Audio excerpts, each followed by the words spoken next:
Hi, and welcome to today's Daily Chronicle. Today is November 6th, 2025.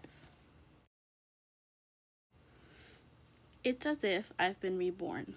Mitzi Copeland begins the next chapter in a new body. It's not easy watching your body change over the years. But professional ballerina Mitzi Copeland says, I love a challenge. It's a beautiful thing to be able to see your body change, to acknowledge that it's changed, and that it is different, and that you value movement in a different way, Copeland explains.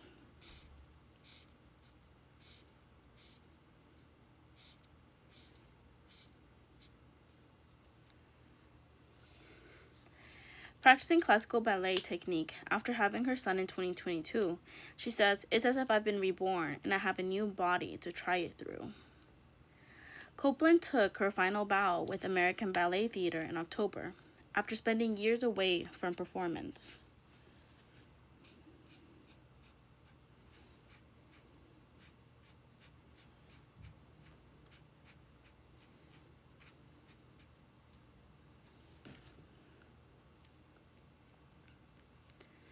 In 2015, Copeland made history as the first Black woman to become a principal dancer at American Ballet Theatre. It was the culmination of a journey that began not in a traditional ballet academy, but in a Boys and Girls Club gym in Los Angeles, where a shy teenager first discovered what her body could say through movement. Being on stage was the first time that I felt safe in my young life, Copeland says. I've always felt protected when I was on stage. But ballet can be brutal on a dancer's body, Copeland says. She reached a breaking point at the beginning of 2020, which caused her to step away. I just felt like I needed to pause and really figure out what was going to make me feel fulfilled and good about using all I've built.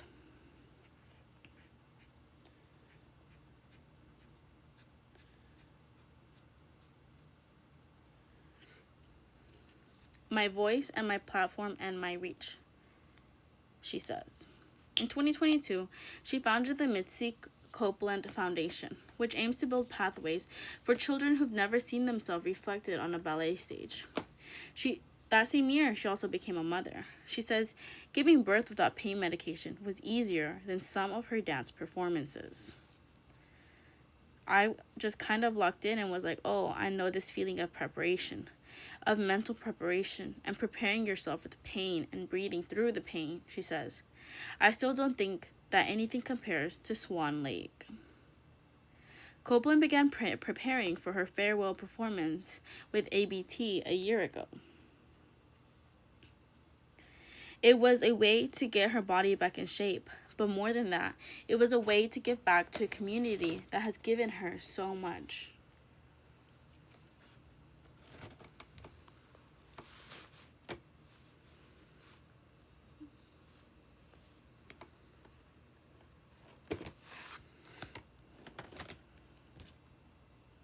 The reason I agreed to having the farewell performance was because I wanted to say thank you to the dance community, the Black community, all the people who have spent their hard-earned money and flown from their hometowns to come support me.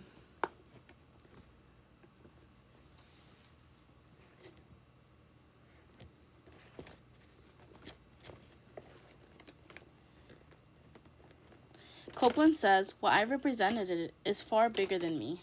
I've always known that. Interview highlights on her relationship to pain.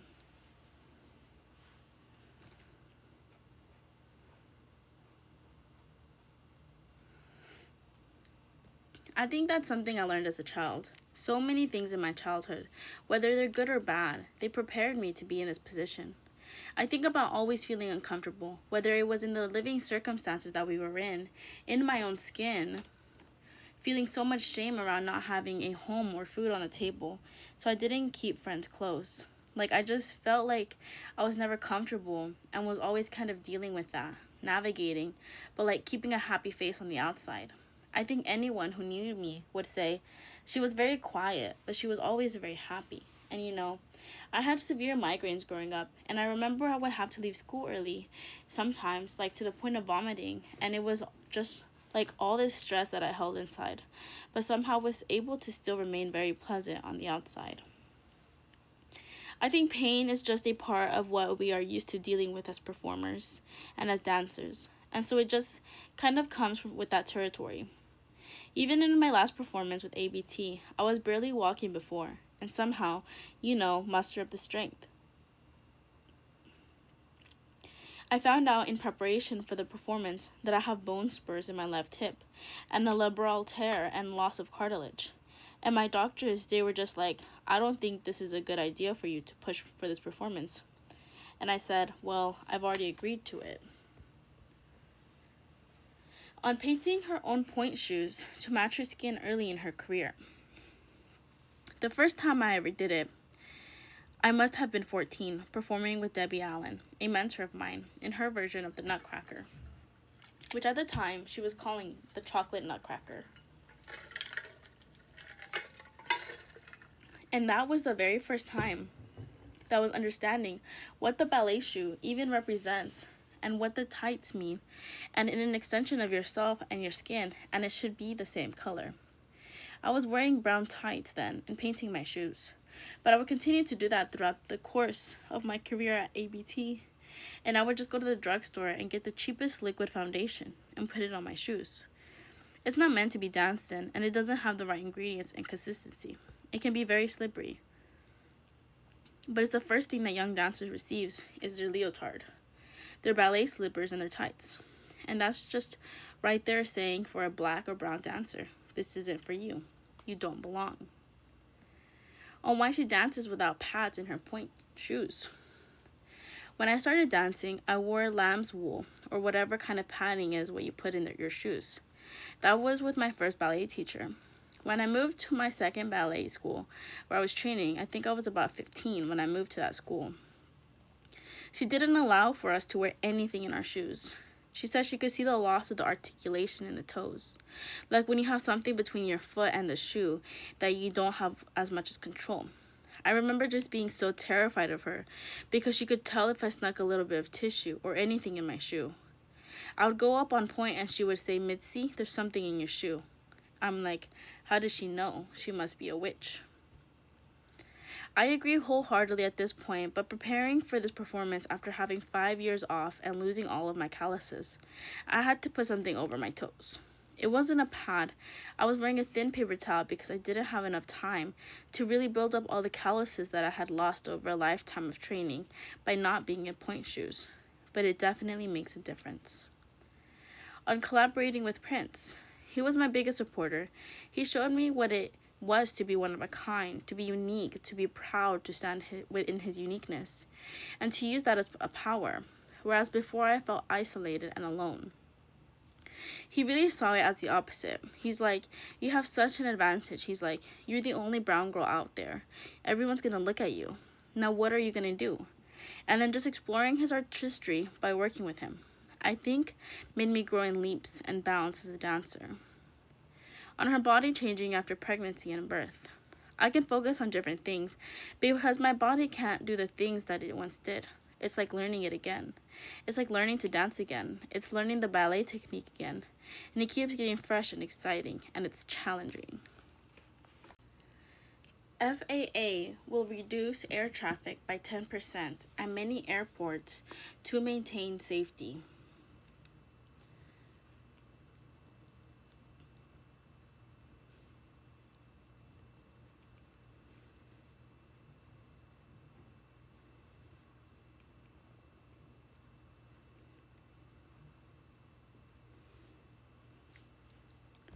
U.S. Transportation Secretary Sean P. Duffy on the left announced Wednesday that the FAA will reduce air traffic at many busy airports to maintain safety during the government shutdown, which has led to staffing shortages on air traffic controllers.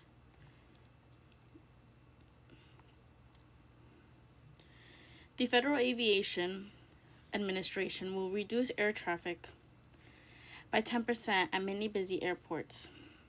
the agency said Wednesday, in a move intended to keep the nation's airspace safe during the government shutdown. The FAA plans to reduce air traffic in 40 high-volume markets.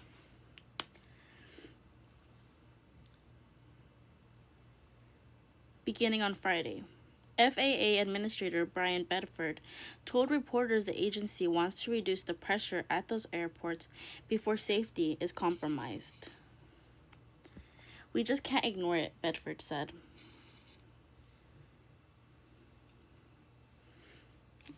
"When the early indicators are telling us we can take action today to prevent things from deteriorating."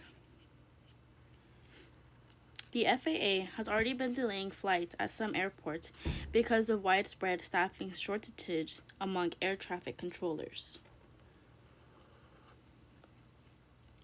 The government shutdown, now in its 6th week, has taken a growing toll on those controllers, who are required to work without pay until it ends.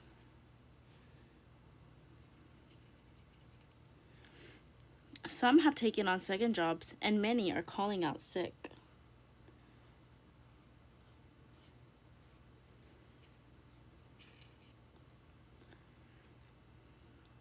Even before the shutdown, the system was more than 3,000 certified controllers short. Bedford and Transportation Secretary Sean Duffy say they would meet with airline leaders to figure out how to implement the reductions fairly before announcing the details.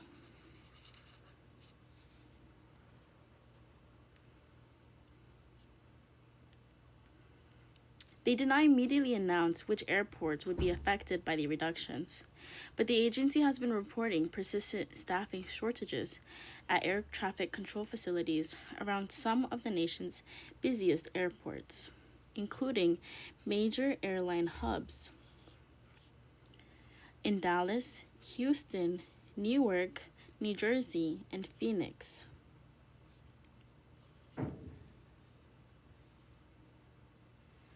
Earlier this week, NPR spoke to several air traffic controllers who say morale at the agency was already low before the government shutdown due to a long-standing staffing shortage across the system, mandatory overtime, and stagnating wages.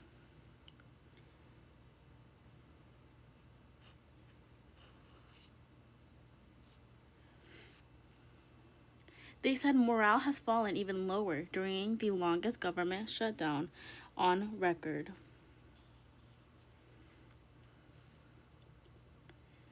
They asked NPR not to use their names because they're afraid of retaliation from the FAA. "I think we're reaching a tipping point," said one air traffic controller who works at a facility in the Midwest that handles high-altitude traffic. "This is kind of about the point in the last shutdown where people just started getting fed up with it."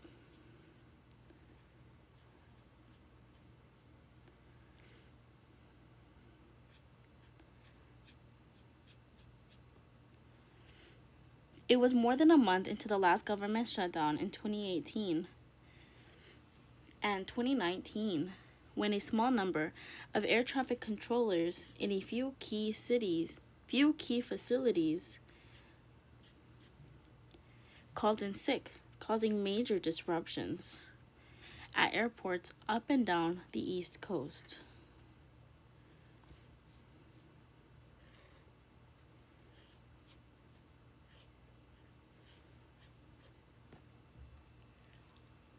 The reductions announced on Wednesday could cause even more disruption, forcing airlines to cancel or reschedule thousands of flights per day. Secretary Duffy acknowledged that will likely cause widespread frustration. Secretary Duffy, "Our heart goes out to those who will have flights disrupted," says Duffy. "This is what we feel like we have to do to make sure we maintain that safety profile." Bedford said he could not recall a similar situation during his 35 years working in aviation. Then again, we're in a new territory in terms of government shutdowns. Bedford said, and we look forward to a time when we can get back to business as usual. Why do some leaves turn red in the fall? Scientists can't agree with an answer. Fallen leaves show their autumn colors as they float on a puddle on a raining morning in Overland Park, Kansas. Researchers have yet to agree on why some trees' leaves go to the trouble of turning red before falling to the ground.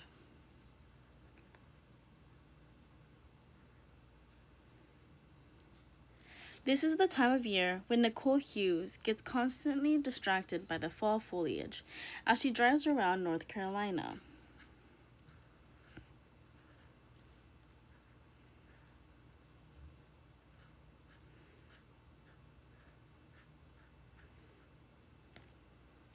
I'm always looking, says Hughes, a biologist at the High Point University. Just seeing what turned colors when and what hasn't turned.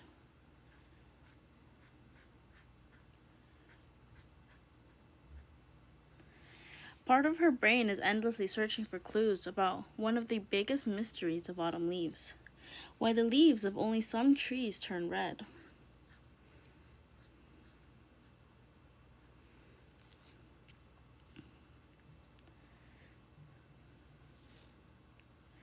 We still don't really know why some species turn red and others don't, she says. She's made a career out of studying this, even though her interest in red leaves goes back even further.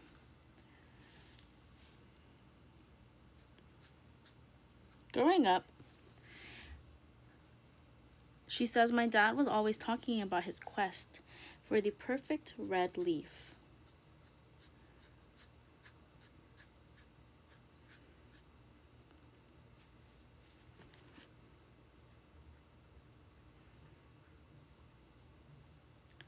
Every autumn, trees break down the green chlorophyll in their leaves so that they can recover precious nitrogen before the leaves fall.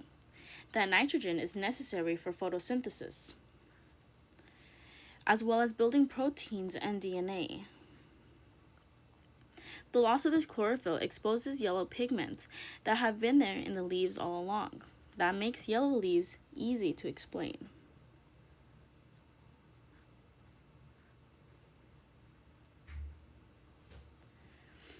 But the red color is different. It comes from brand new chemicals that are generated just days before a leaf plunges to the ground.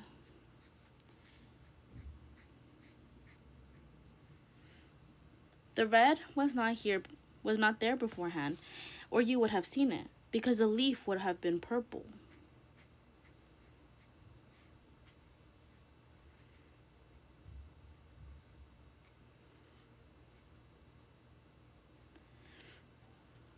Says Hughes. Low levels of these same new pigments are also responsible for leaves that look orange, she explains. Under a microscope, you see lots of red freckles.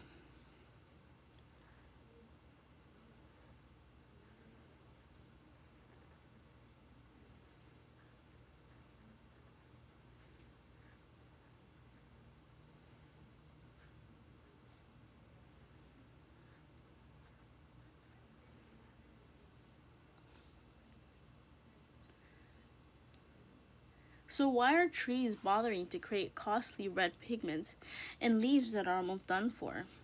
Hughes says scientists don't have a lot of answers.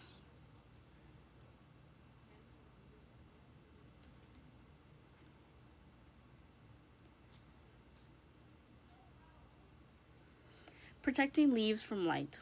One possible explanation says that the red pigments basically act as a kind of sunscreen for the plant, to help it cope with excess light it suddenly has to deal with when chlorophyll activity is declining. This is known as photoprotection hypothesis.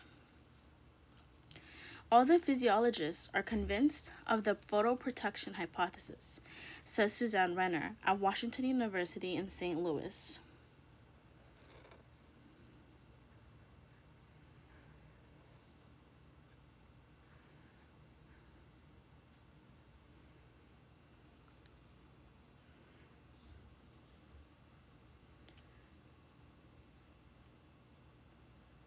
There are a lot of high-tech biochemical, physiological experimental papers showing that one function of red pigment is photoprotection. She notes that Europe gets less solar irradiation than the northeastern United States and has fewer red trees, while she thinks is a suggestive correlation.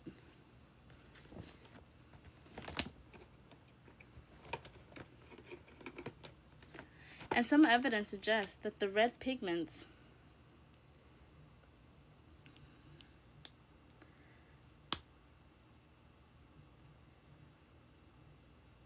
are protecting the tree's ability to recover nitrogen from the leaf.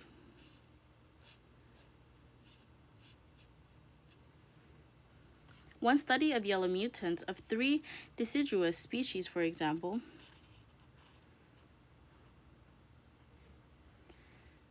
found that more nitrogen was left behind their yellow leaves than in normal red leaves. What's more, tree species that live with nitrogen-fixing bacteria, which give them abundant nitrogen, generally do not turn red.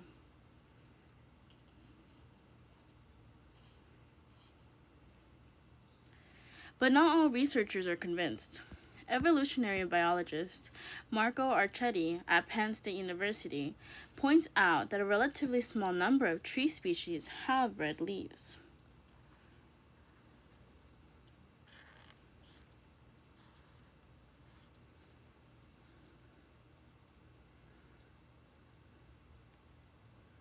I think it's about 15% or more or less. If you look at all the trees in the world, he says, if the red color was for protection against excess light, why don't more species need photoprotection?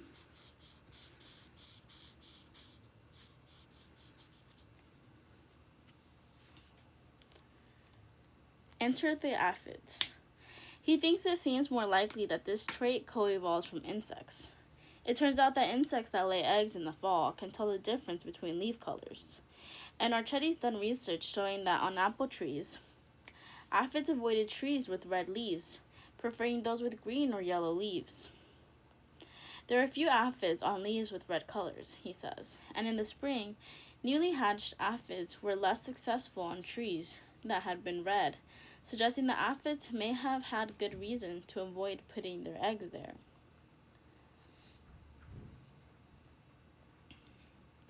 He's also found that reddish colors are found in wild populations of apple trees, which have contend with more insect invasions, but not in cultivated varieties that get sprayed and tended by farmers.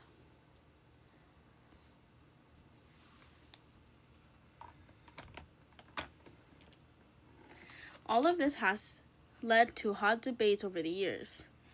According to Simcha Lev-Yandan at the University of Haifa in Israel, who recently laid out the evidence for competing hypotheses about the functioning of red leaves.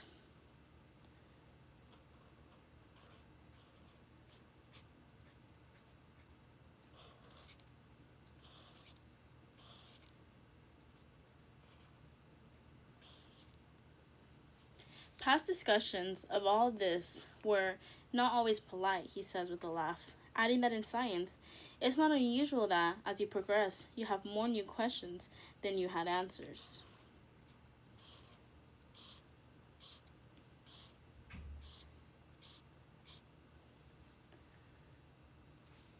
He personally is interested in the possibility that the red pigments may have antifungal properties.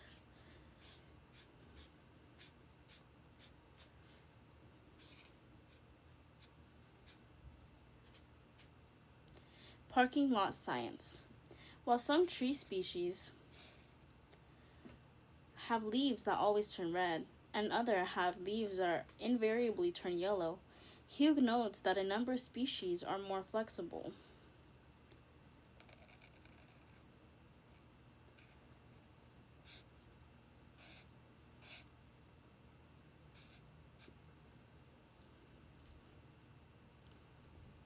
Those are the ones she finds particularly compelling, and these days she often finds herself pondering the trees in parking lots.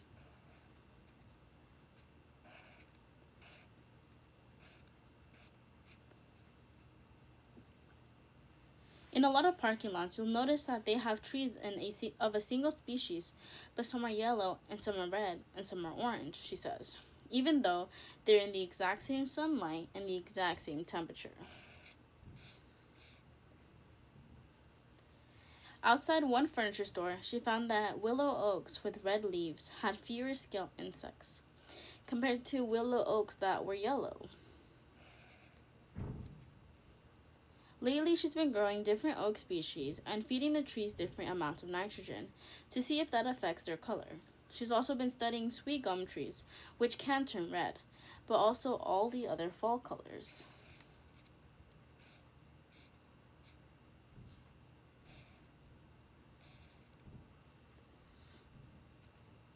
You'll have a single tree and some branches will be purple, and some will be yellow and some will be green, she says. I feel like that species is a fun clue to work on. What's the difference between those branches? She says a lot of her students at the university assume that scientists know everything there is to know about something as common as a red autumn leaf.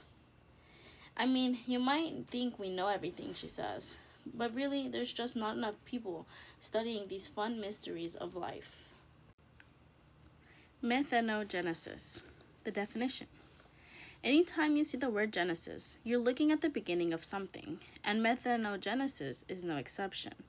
It refers to the creation of methane by a specific set of microbes, microscopic organisms, that produce methane as a byproduct of digesting their food. Etymology. Methane comes from the French word methylene, itself made up of the Greek word methi, wine, and hal, wood. This is because methylene was detected in wood alcohol. Genesis, meanwhile, comes from the Old Greek word genos, meaning birth, descent. Methanogenesis is an important part of the breakdown of organic material, especially in low oxygen environments like deep sea sediments.